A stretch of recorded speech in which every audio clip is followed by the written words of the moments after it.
Good afternoon and welcome to the CPA's webinar presented by Dr. Anita Gupta, PhD, CPsych, a clinical health and rehabilitation psychologist whose clients include physicians working on the front lines in Toronto, Ontario.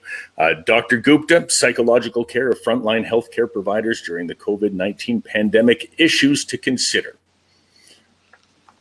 Thank you. Thank you to all of you who are here. It's a bit strange not being able to see you, so I'm just going to pretend I can see you. Okay, I don't have any commercial disclosures. I am a proud member of CPA, so I will say that. Okay, so the purpose of today's talk, I really wanted it to be a practical discussion of the challenges faced by frontline healthcare providers to help inform psychological care and mental health care. I'm going to tell you what this is not going to be.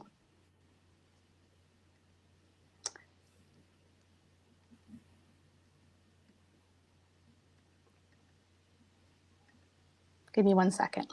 So what we're not going to cover in this webinar are things like trauma-informed therapy, disaster response principles, grief therapy, couples therapy, how to treat, address anxiety, depression, sleep difficulties, substance overuse, self-harm, compulsive behavior, disordered eating, body image, chronic pain, or assess for risk.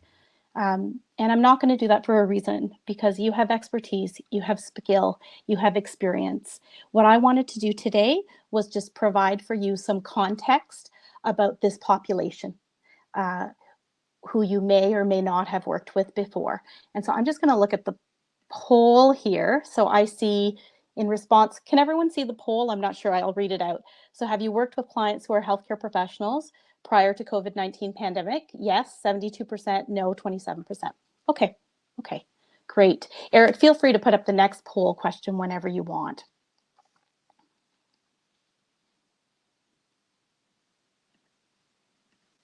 Okay. And so just to inform this talk, or if you would like a little bit more information, I just want to direct you to CPA's psychology fact sheets in general.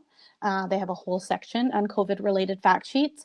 And I wrote a fact sheet that was more directed for frontline healthcare providers themselves that can kind of be a compendium to this webinar if you'd like to look at that. And I just feel really grateful to CPA that they're allowing me to share some of my experience with you.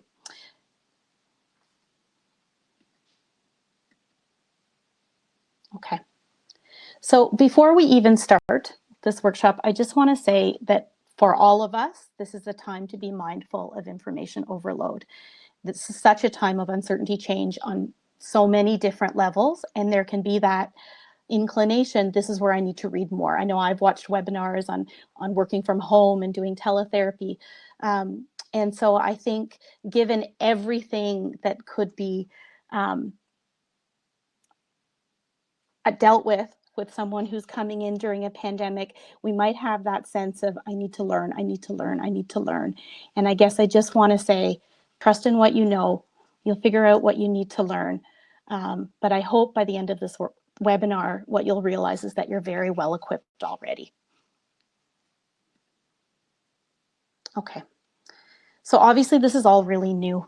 I just thought I would put up one paper.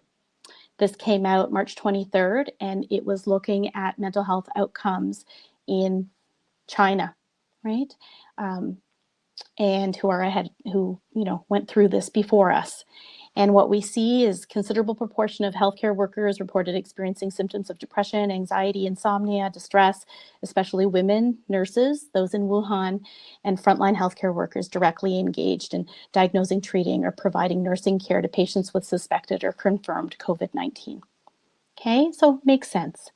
I just looked up at headlines here. And I was actually, in this case, I was looking up for nurses and COVID stress. And I just picked 3. There were a million. Stress is not knowing what's coming. COVID-19 fight can take toll on healthcare workers, frontline workers stressed dealing with COVID-19, doctors and nurses are risking their mental health risks. There's so much going on. So I wanted to ask these poll questions just to see what you're seeing. Have you noticed an increase in healthcare providers seeking services recently? Eric, can they see the poll answers or should I read them? I'll go ahead and read them just in case. You may as well read them. I don't know. Okay. I guess that's a chat question. Maybe someone can answer that question for us if you can see it. So my second poll question here was, have you noticed an increase in healthcare providers seeking services recently? And we'll see what people say.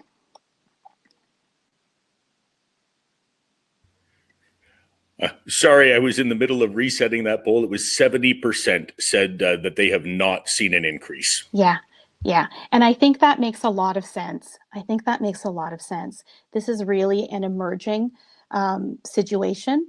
And even though I said we're not going to talk about disaster response principles, I guess I'm going to lie a little bit. I am. In many ways, this is the start of an emergency. And what do people need? People need the basics, right?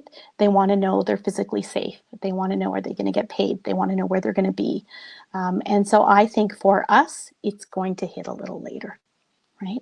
At the same time, when I talk to my colleagues across the country, I'm hearing very different things. Some people are feeling like it's the calm before the storm. Some are feeling like they're really in it. So I think that makes sense. And then maybe we can just put up the last polling question, Eric, just so I have a sense of who's here. Okay, are you a frontline healthcare professional yourself? We have 69% saying yes and 30% saying yes and 69% saying no. Okay, thanks. That just gives us a sense of who's here.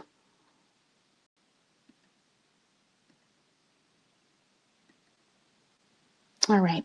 So as I mentioned, this is really an evolving situation. I think we all feel it, right? There's variability across the country, across provinces.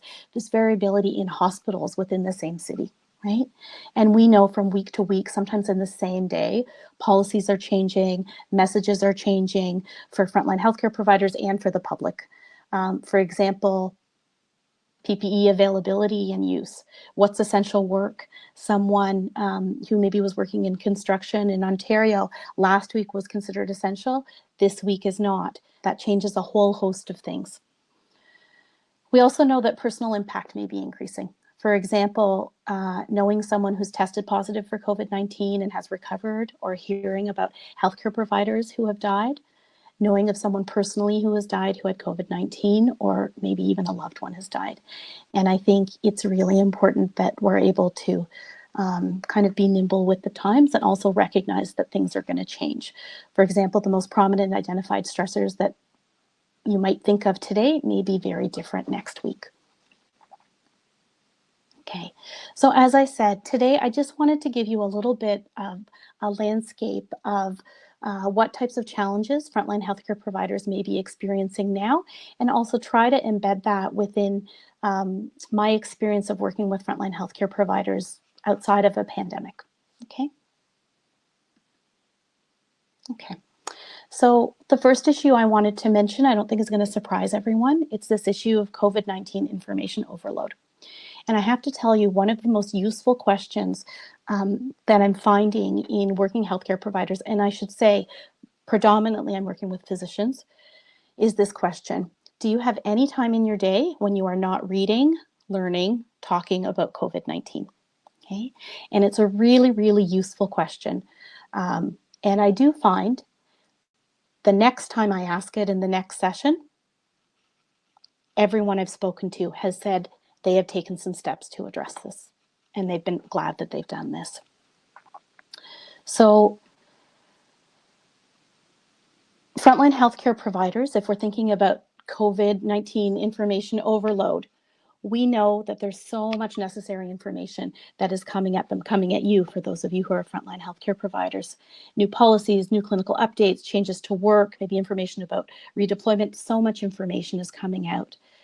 Also, the expectations and the rules for the general public don't apply to frontline healthcare providers or other frontline workers like grocery workers, right? They don't apply in terms of staying at home, other things like that. And that can be really kind of confusing, seeing all of this information that doesn't fit for you, and kind of distressing. A lot of frontline healthcare providers also feel responsible as a healthcare provider to disseminate credible health information to their personal circle.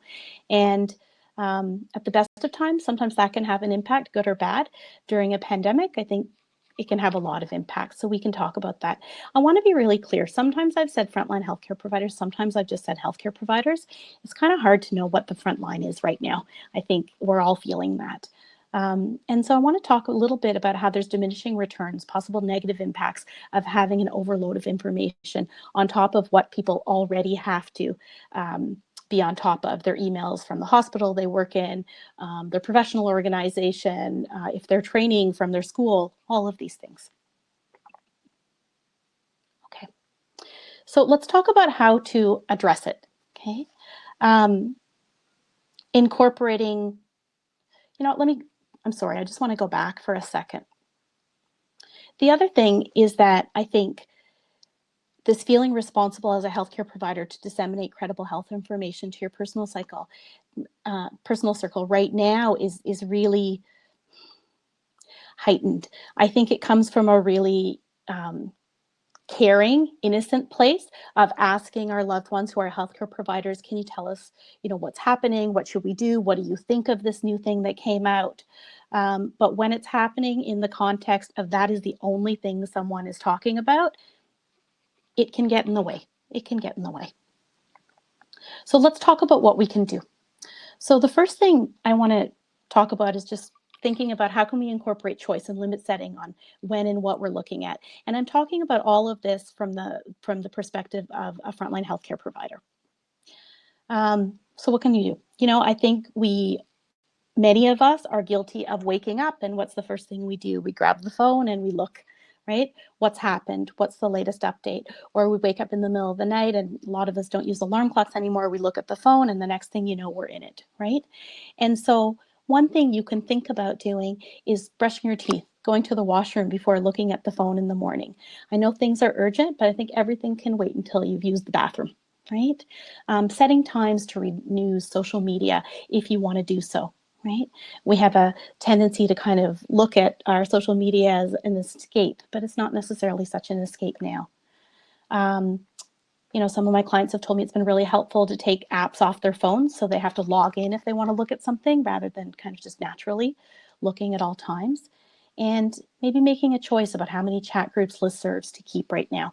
There are a lot out there. And actually kind of going old school, maybe thinking about using a clock to check the time rather than your phone now. So when you wake up in the middle of the night, you're less likely to stay up because of it. As a healthcare provider, and all of us are healthcare providers, right? Am I reading something to feel prepared, right? We're all pretty good at being prepared. We all know how to study up on things and get lots of information. But I would say to frontline healthcare providers, ask yourself the question, am I reading about COVID-19 to feel prepared? Or am I doing it to lower my anxiety? Or am I reading this because I need this information for my job tomorrow or the next day, right? So for example, does knowing the exact numbers on the curve change how you're going to treat your patients tomorrow? And I think that's a really important part to look at, right? I think recognizing the potential skewed nature of feeds as frontline healthcare providers is really important. Healthcare providers often know other healthcare providers, right? And so what's coming to them is so much about that, that it's often not seeing other things that those of us who are not on the front lines right now are seeing, kind of all the beautiful things that are happening in the world and the increased connections that people are having and whatnot.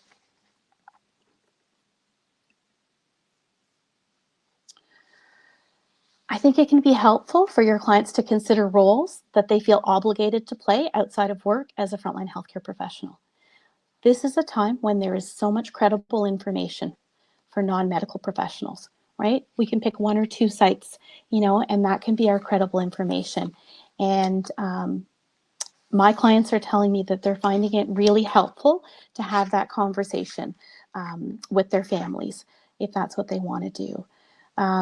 Maybe even saying, here are the sites that I think are really good to look at, but also kind of speaking out in terms of, right now, everything that's coming at me is COVID.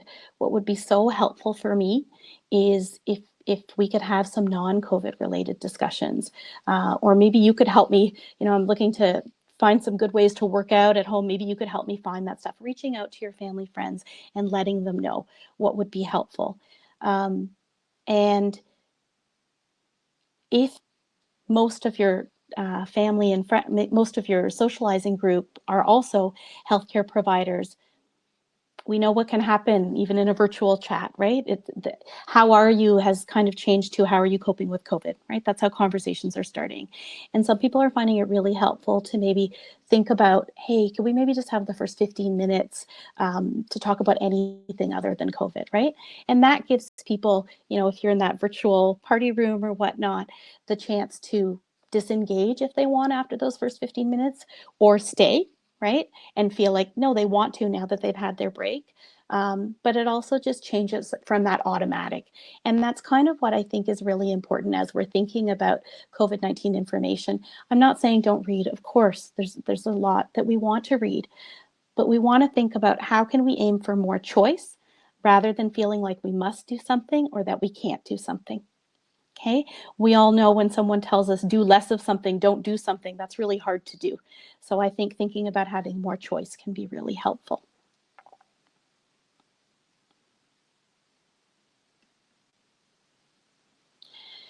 I think this goes without saying, but obviously in this time when we're become so virtually connected, I am not suggesting eliminating screen time or virtual interactions. This is more about considering how to incorporate virtual interactions with friends and loved ones. And you know what? Meaningful doesn't have to mean intense, right? It doesn't have to be an intense conversation at all times. Sometimes it might be just turning on Zoom or whatnot and having tea or having dinner together, right? Having the video, on while your kids are playing or eating, if you're someone who has, as a frontline healthcare provider, who's had to separate from your family, right? Watching television shows together, virtually shared games, doing fitness classes together. I mean, there's so many things, right?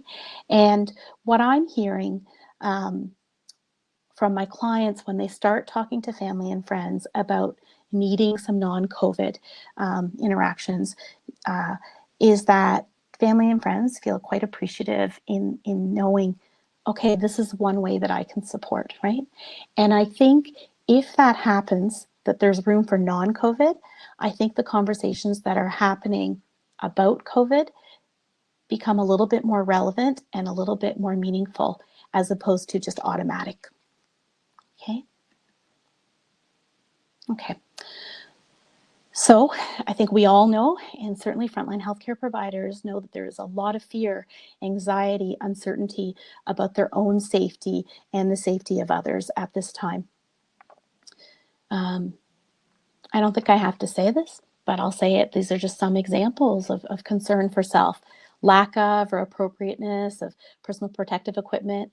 And given what we're going through, it's not just what's happening right now, but we're thinking about the implications of what happened in the past, what's going to happen next week, right? Feeling compelled to make decisions that may feel unsafe, but fit with demands of healthcare during pandemic, right? Changing policies, expectations, concerns about the impact of past, present, future policies and behaviors. We know when this whole thing first started, I'm in Toronto, so we know when this whole thing started here in Ontario, at a certain point, healthcare providers had different rules than everyone else about having to isolate if they'd come back from travel, right? If they were symptom free, then they could work. That caused a lot of tension, right? And then those things have now changed. So, and yet the concern about what might have happened then still remains, right? Or the emotional impact of that. I'm hearing from a lot of my clients that the more they hear about other healthcare providers who are being infected or dying, this is really intense. Understandably, a lot of people are thinking of New York right now. People are moving into work environments with increased COVID-19 exposure. That's having an impact.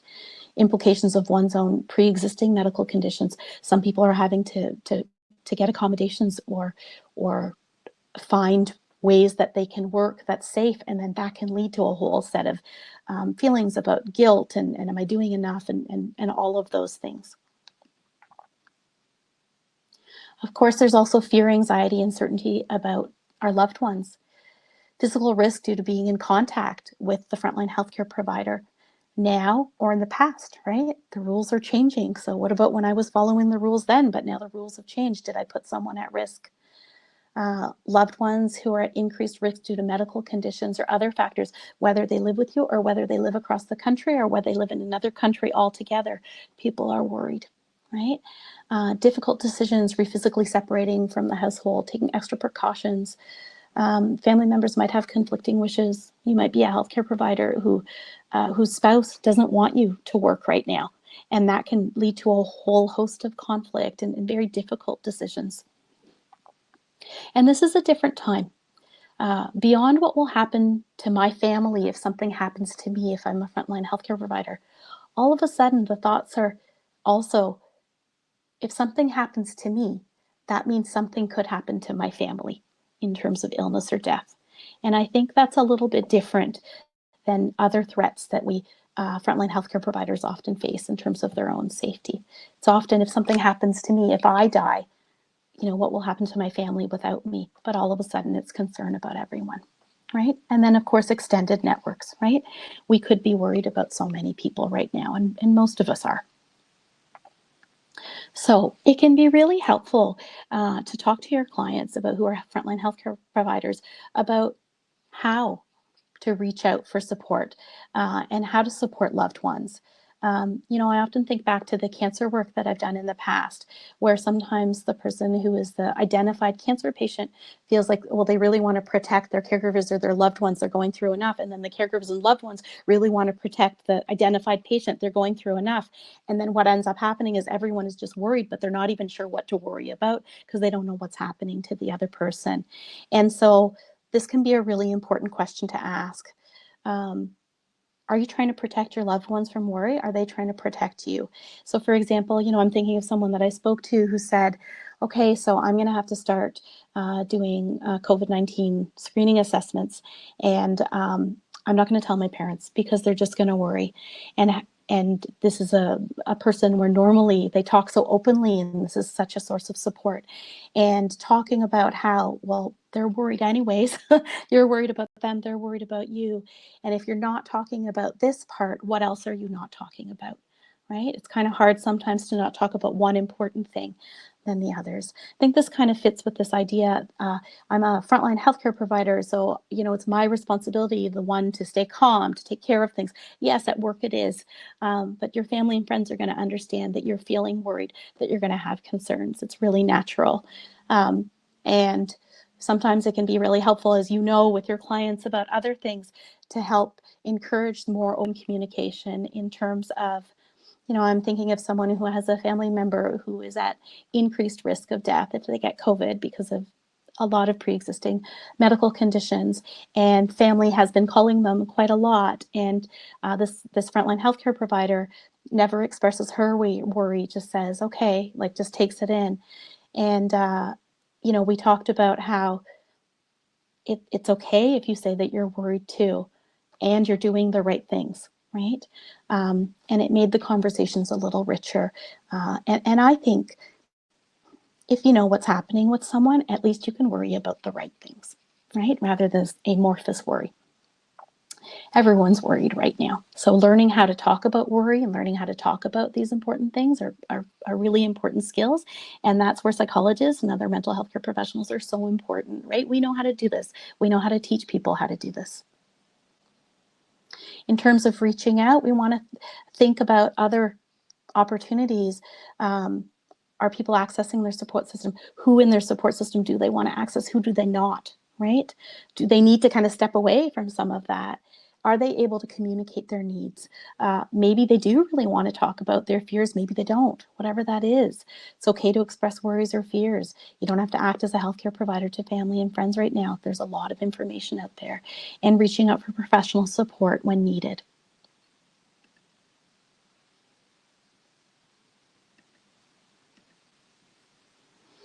Talk a little bit about how rules and responsibilities are different for frontline healthcare providers and the public. So I thought I'd just point out some of this, and not all of this is going to impact everyone, but some of each of us is impacted by different things more.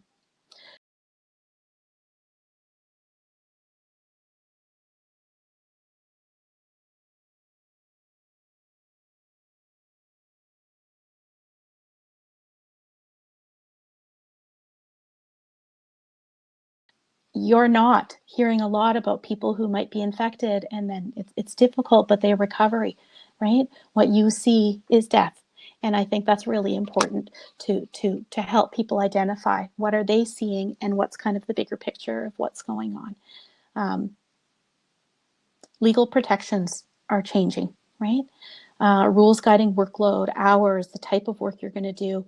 All of a sudden, what's in your job description is not necessarily what you're going to do. Maybe you're a psychology resident finishing up your training, and all of a sudden you're going to move to doing COVID-19 screening, right, for people walking into a hospital. Whatever that is, maybe you're all of a sudden going to go start working on the wards when you've been working in a clinic for so long. Moral distress, right? There's a lot going on. People existed before this pandemic started. They had plans, they had hopes, they had things that they were planning to do. And how has this interrupted, right? Some people were close to graduation. In many healthcare professions, licensing exams have been canceled, and we're not quite sure what's going to happen, right? And interim plans are going to have to be thought up for a huge number of people. Maybe someone was about to start a new job. Maybe someone was about to take a vacation and they've been long overdue for a vacation for a long time, and that's not happening anymore. Maybe they were already burnt out, right? They were considering a leave and now don't feel that they can do that. Weddings. Maybe you were planning to separate from your spouse and now are in this house together, about to start fertility treatment, whatever it is, right? Healthcare professionals are also people, and all of these things are impacting them, whether themselves or their loved ones. This is a time when a lot of people are engaging in practical activities that make sense, but can be associated with feeling anxious at the best of times, even when it's not a pandemic. Things like taking care of wills, making guardian decisions, conversations with loved ones about end-of-life preferences. And I think this is another place where mental health care professionals, psychologists, can be really helpful in helping people to not pathologize, right? To normalize what's happening, but also to help them figure out how can you still be present and act in the now, as opposed to acting like the worst has already happened, right? I'd given an example of someone who had a family member who's quite at risk, and by only speaking about COVID and only speaking about trying to quell their worries, the family, which is a really lovely family, was missing out on just kind of hanging out virtually. And so that can be helpful. I think I mentioned being prepared. I think that's true for everyone, but I think for healthcare providers in general, we like to be prepared so much. But the truth is we also have a lot of experience dealing with things that come that are unexpected and we're not prepared for, and we handle it. And I think it's really important to remember that thinking about the worst case doesn't necessarily prepare you for it, right? But it keeps you from being where you are now.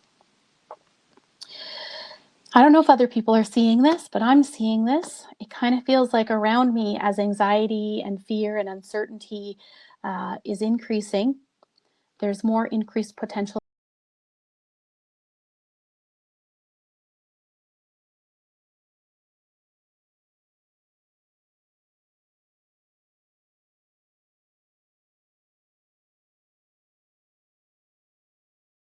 It might be interdisciplinary conflict. There are hierarchies, right, that exist within healthcare. And if there was conflict before, a situation like this can really kind of ramp it up.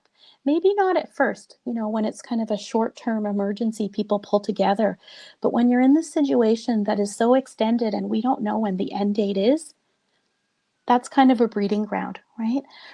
Someone said to me, I suspect right now surgeons and anesthesiologists are having some trouble working together. And that's such an important working relationship to have, right? Maybe physicians and allied health, right? Maybe there may be divisions happening there. Healthcare providers versus general public, right? I think we've all know about, or maybe even take part in 7:30, or I think it might be 7 in BC, I'm not sure, but 7:30 here in Toronto, where we go out and we're banging our pots and pans and in expressing our appreciation for frontline workers, including healthcare providers. I've heard from some, most people I've talked to or healthcare providers are so appreciative, and some, it just rubs them the wrong way because they're saying, but what I want is people to kind of stay home. What I want is for my hospital to take care of me. And in doing that work, you can see that that's actually coming from anxiety and fear, and it's kind of displaced onto this us versus them, when really it's more about something going on somewhere else. And that's been helpful. Healthcare providers versus patient, right? Healthcare providers, frontline healthcare providers have a lot of experience of putting the patient's needs first. This is a situation where the patient's needs may have impact not on you, but also on your family. And even though you do the work and you do really good work, that can have emotional impact, right? Spousal conflict, right? Intergenerational family conflict. All sorts of things can be heightened. And once again, I think we always have to kind of keep that lens right now of what was going on before, what's happening now, and what are people worried about happening in the future. I think the SCARF model is really great to look at by David Rock, and it's looking at the impact of psychological or emotional threats on us, being akin to physical threats or pain, right? Our prefrontal cortex activity downregulates, we become, it's harder to focus, we become more emotionally labile. So if we think of these threats, these themes, threats to status, threats to certainty, threats to autonomy, threats to relatedness. Relatedness is, when you're on a really good team, threats to fairness, right? And a lot of those threats could be there, before this pandemic started. What's happening now that the pandemic started, right? And I think it would be hard to find someone who's not being threatened on at least one of these.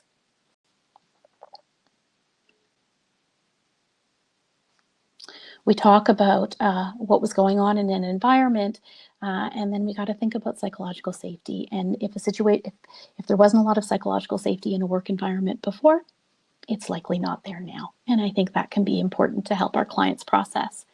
And psychological safety, I'm sure most of you know, it's a shared belief held by team members that team is safe for interpersonal risk-taking, a sense of confidence the team will not embarrass, reject, or punish someone for speaking up, interpersonal trust, mutual respect, people comfortable being themselves. Well, in an emergency situation, other things sometimes take precedence, and it's really important to recognize how that could be impacting. So given all of these threats, all of these stressors, all of these concerns, all of these extra responsibilities, is it any wonder that it can be difficult staying present, doing this very difficult work?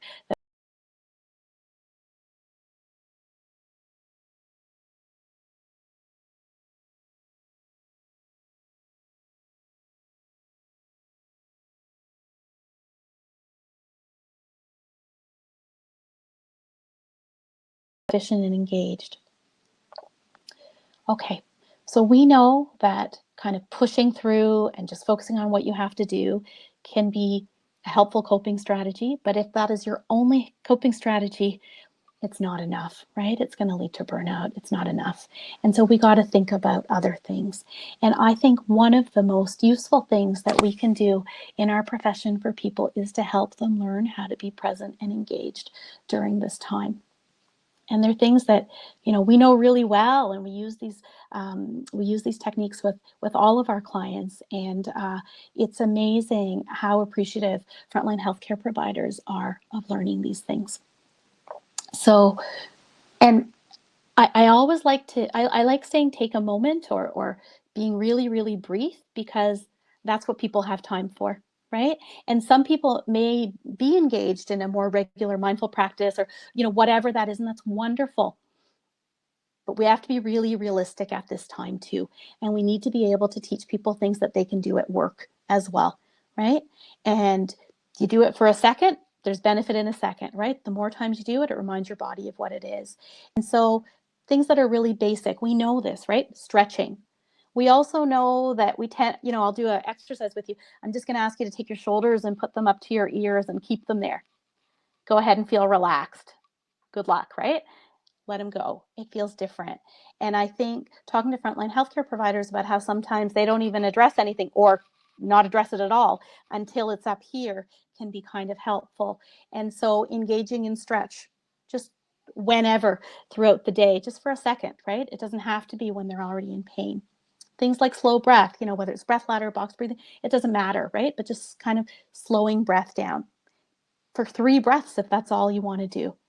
Sensory grounding, right? You can do this in all sorts of ways. 4 things that you see, 3 things that you hear. Probably wouldn't be doing the touch right now, right? With all the PPE, and taking a breath. What do you taste or smell? Or even just focusing on one sense, right? Like I'm seeing this lamp, and I'm seeing the grid pattern on the lamp, whatever that is, right? Just being present. Naming your emotion. We'll come back to this, but especially in this time of such heightened emotion, trying to repress that takes up a lot of energy. So even being able to name, like, okay, what am I feeling? Yeah, I'm feeling really anxious. Actually, I'm feeling hungry. That can be really helpful. And it sounds so simplistic, but we know we don't do it that often. It can be really helpful. And just mindful practice, whatever that is.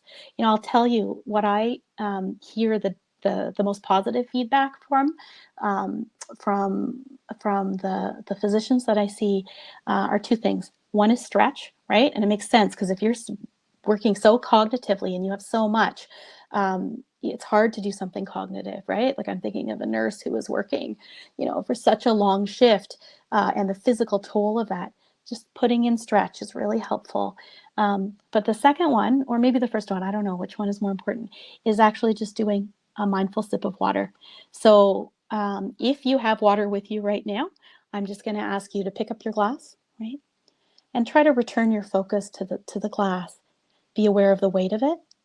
Take that glass and put it to your lips. Take a sip. Be aware of the taste, the sensation on your tongue as the water goes down your throat. You've just grounded yourself.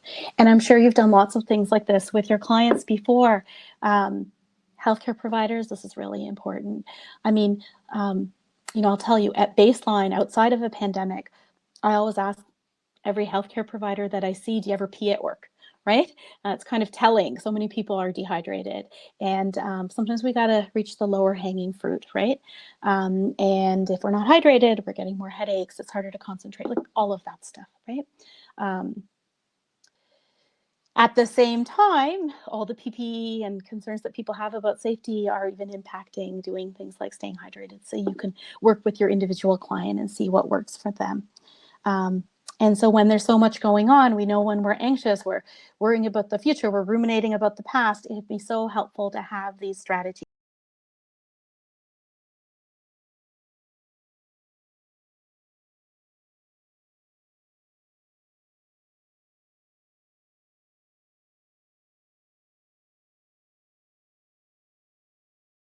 Techniques that just take a second, maybe before they walk into a patient's room, or before they start to chart, or before they're moving on to the next exercise. I do it like just take a second, right, to do some kind of grounding exercise before I bring in my next client, and that those few seconds last and help me be more present and engaged.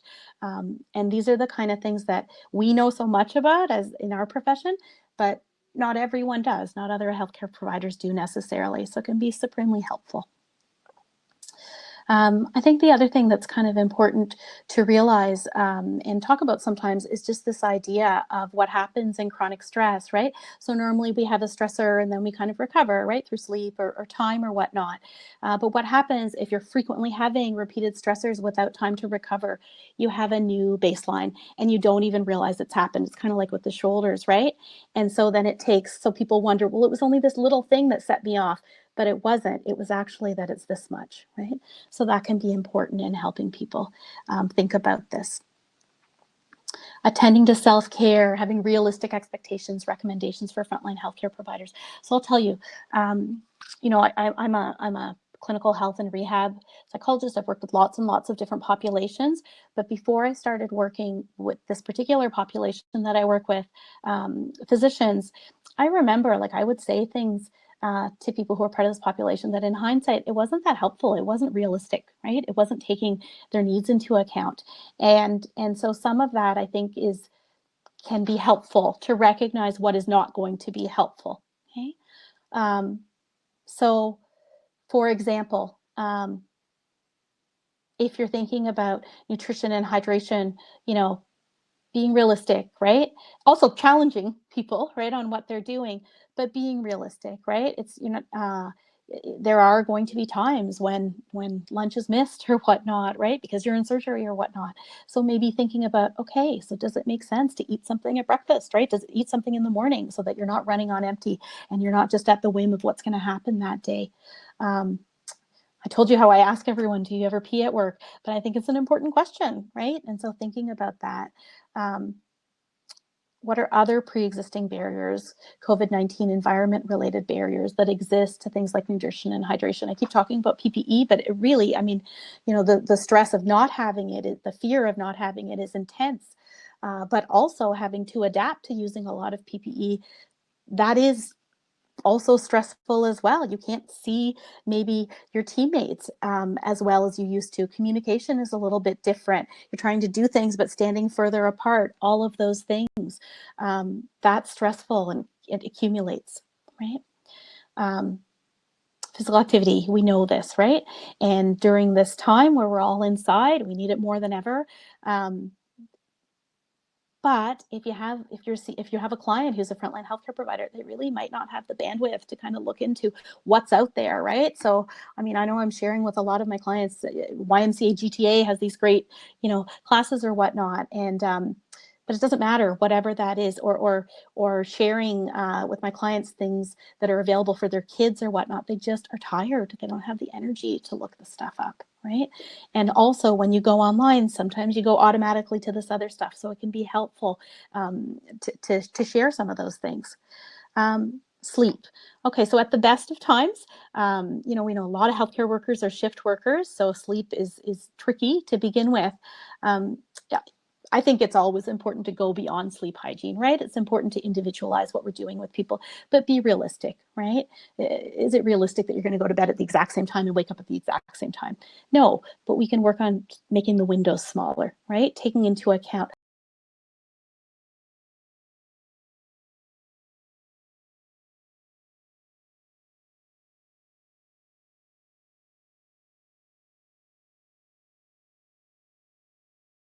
and talk to our patients about is maybe it's not a sleep issue, but what are you doing to restrict your sleep? And I think this is where that COVID-19 information overload really plays in as well, right? So same as we talk about our phone when we wake up, is that the last thing you're doing, right? Are you staying up because you want to look at that curve number, you want to watch the news, you want to do, so thinking about kind of being very mindful what you're doing and how that impacts sleep, because there's a lot of people who are walking around as if they have a sleep disorder, but they don't. They're restricting their sleep, right? But the other thing is also not to pathologize too much. We're in a pandemic. People are stressed. People are worried about so many things. It makes sense, right, that we're going to have some trouble sleeping. Chronic sleep difficulties is a different thing, but helping people to just kind of roll with it when they're having that poor night's sleep can be really, really important too.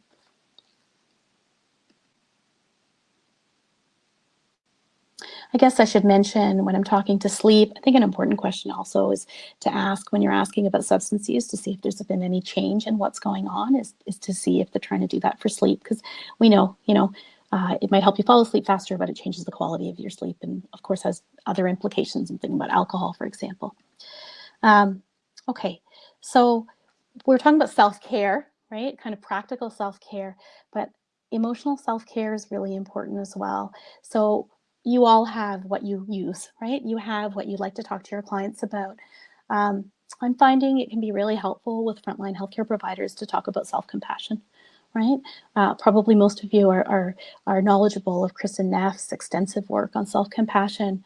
We know it's a myth, right? That self-compassion means you have that there's, if you're compassionate, that you also have self-compassion, or even that you have to have self-compassion to be compassionate. That's not true, right? We know tons of people who are very compassionate to other people, but when they face challenge, they're very self-critical and harsh with themselves, right?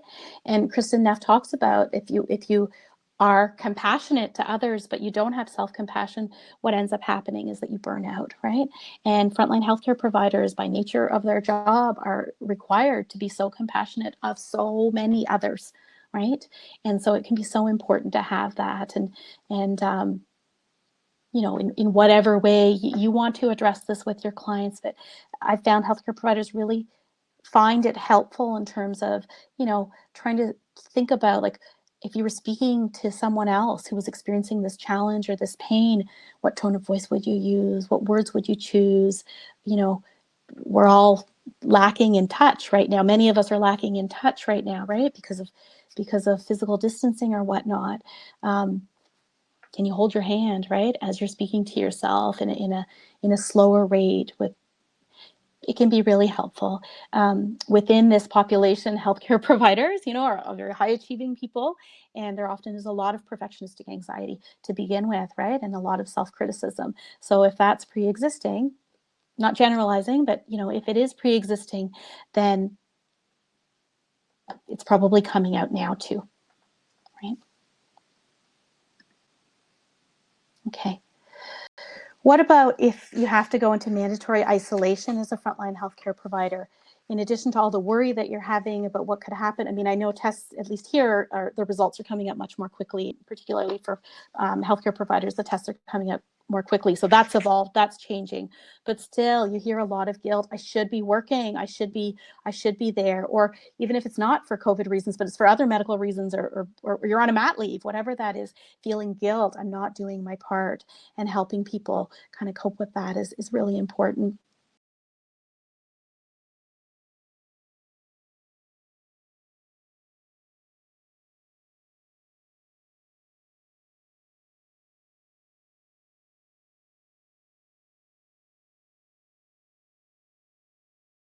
Right? And that can have financial implications. It could have so many implications. Maybe you are actually primary caregiver of someone, and now you are living separately. So lots of opportunities to support. Okay. So I haven't talked about different professions very much. That's kind of intentionally.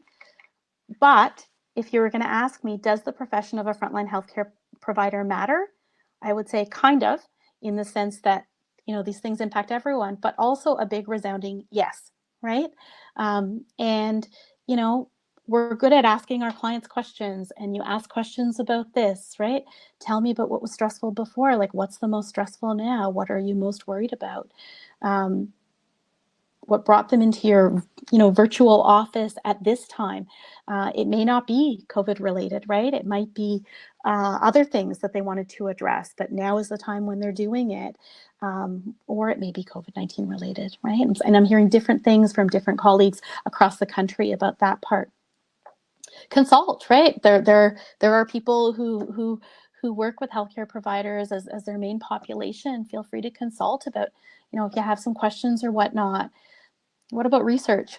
Sure, maybe, but not too much, okay? So be careful, right? Be careful of information overload and getting too much information.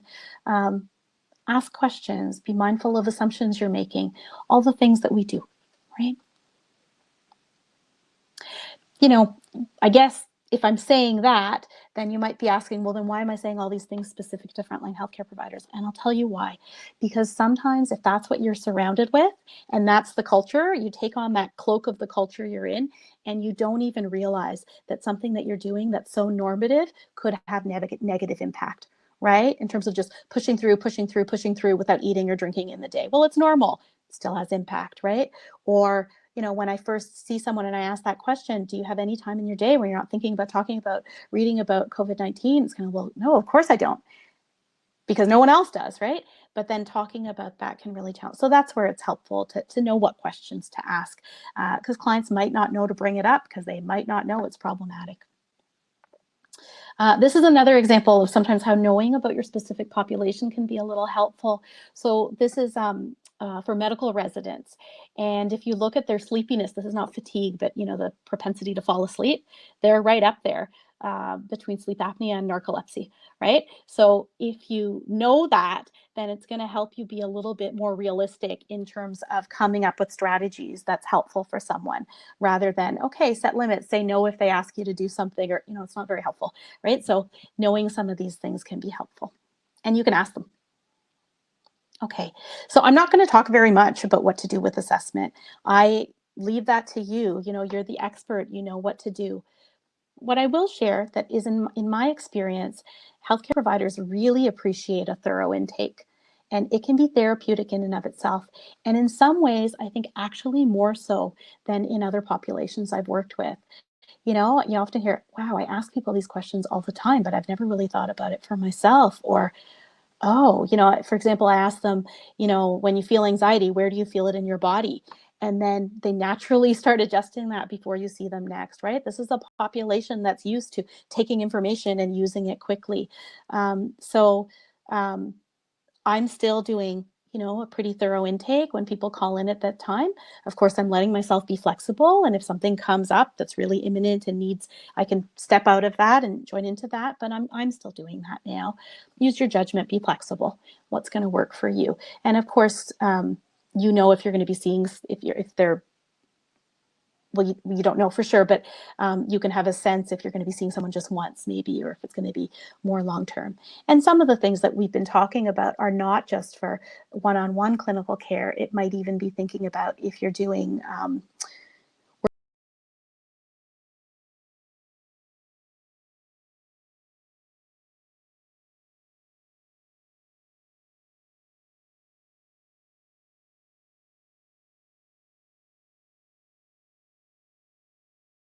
I am just taking a moment to say thank you for what you're doing for your patients and the public.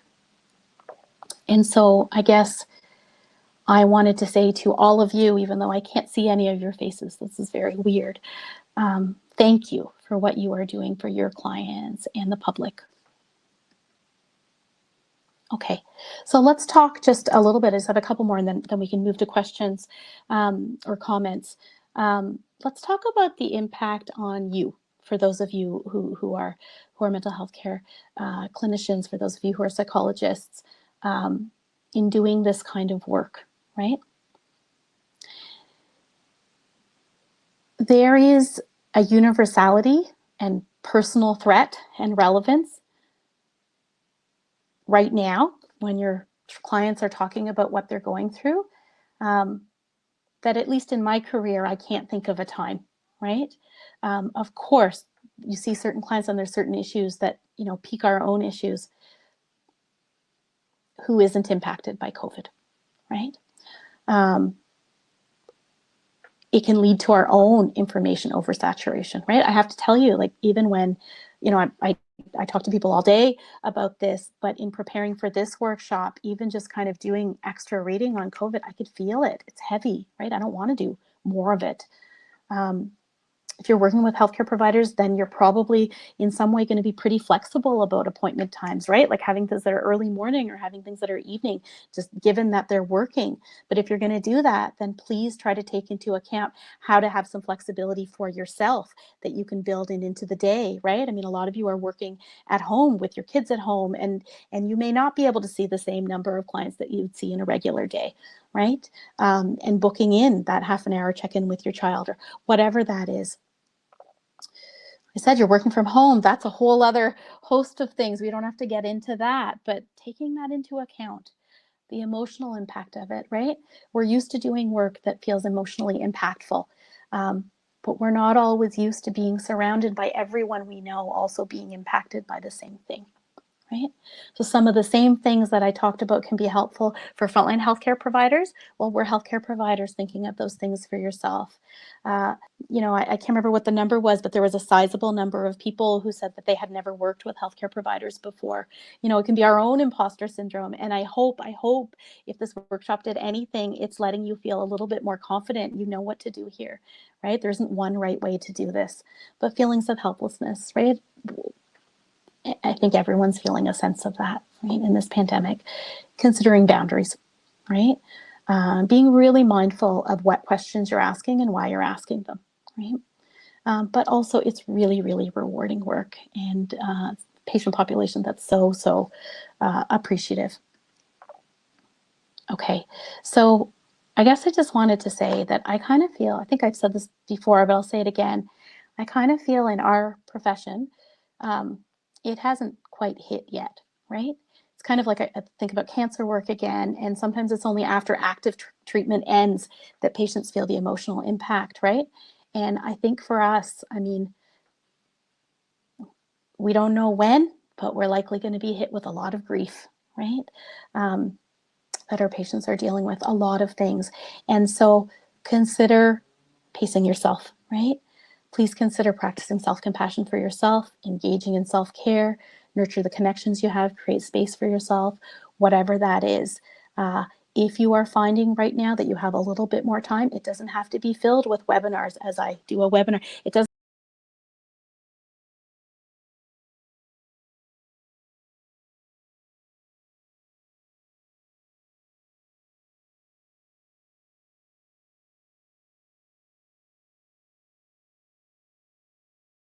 And then, Eric, do we have time for questions and comments, or how do you want to do this? Sure, I think we have some time for a few. Let's start with Tamsin. Tamsin suggests, talking about PPE, that there's guilt of having it when others don't, and then having to dispose of it when you take a break. Yeah, absolutely. I don't think as a society, as a culture, as a people, as individuals, we have ever spent so much time talking about PPE or hearing the term PPE, right? And if we think about it, what does it stand for? Personal protective equipment. And you deserve to be wearing it. If you have it, you should be wearing it, right? It protects others. But I think let's keep in mind the word personal, okay? So in terms of guilt, you not wearing it, right? Not that you're not wearing it, but I just mean, if you were to not follow the rules and someone else were to wear it, it wouldn't reduce the risk anymore, right? It would actually increase risk. I'm not a physician, right? I'm not a nurse. And so I can't speak to what's best practice or whatnot. But this is where I would say using some self-compassion, right? In terms of that guilt. What would I say to my colleague? What would I say to my colleague who is saying, I feel so guilty throwing it out when there's not enough for people, or I feel so guilty that I have it when I know so-and-so at another hospital doesn't. What would you say to that person? Pauline suggests that the time involved with meeting and the potential out-of-pocket costs might also be a barrier for frontline healthcare workers and all other frontline workers, presumably social workers at a homeless shelter, for example, especially as families are watching their dollars and trying to socially distance. Yeah, really, really great question. And this is the one part where I think there are some easier answers. There are so many initiatives right now to provide affordable or even free mental health support to frontline healthcare providers. And the Canadian Psychological Association has a national register of psychologists who have agreed to do this during COVID. You can look that up on the page, on the CPA page. There are a number of other initiatives that exist out there of, I'm afraid I don't remember the name, but there's like a coalition of psychotherapists. There are so many right now. And so, you know what, for the person who asked the question, my email is here. If you want to know where to find free support, email me. I'll let you know, okay, if you can't find it, if you can't find that yourself. In terms, so the cost part, maybe that's the part that we can limit a little bit. People do have benefits as well. You can use that. It's not enough, but I think this is really making people question, in society about how to increase benefits for people. But right now, there are a lot of resources. And if you can't find it, I bet you there's someone who can help you find it. Look up CPA, or ask me. In terms of time, yeah, absolutely. And I think people who are working with frontline healthcare providers, if they're interested in doing that, they have an inherent flexibility in terms of recognizing that. It's hard because there can be a lot of last minute cancellations sometimes, just given what's happening. But people are being flexible. And when you reach out for care, let them know what your availability is. And if that's not going to work with that person, they'll probably help you find someone else, right? Call a helpline if you're not sure. They might be able to help connect you with someone. Depending which healthcare profession you're from, look up your association, right? For physicians, they have the Physician Health Program, which can help them identify, Canadian Nurses Association, all of these things, okay? And for that pro bono initiative with the psychologists across Canada, the website is cpa.ca/corona-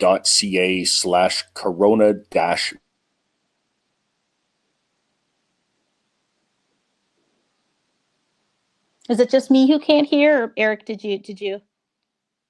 Are you still there? I think Eric just dropped out. Okay.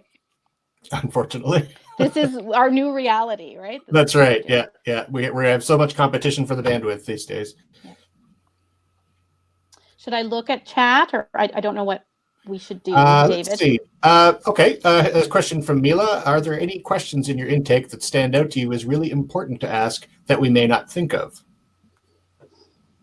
Yeah. Okay. So this is in working with healthcare providers generally, not just during a pandemic.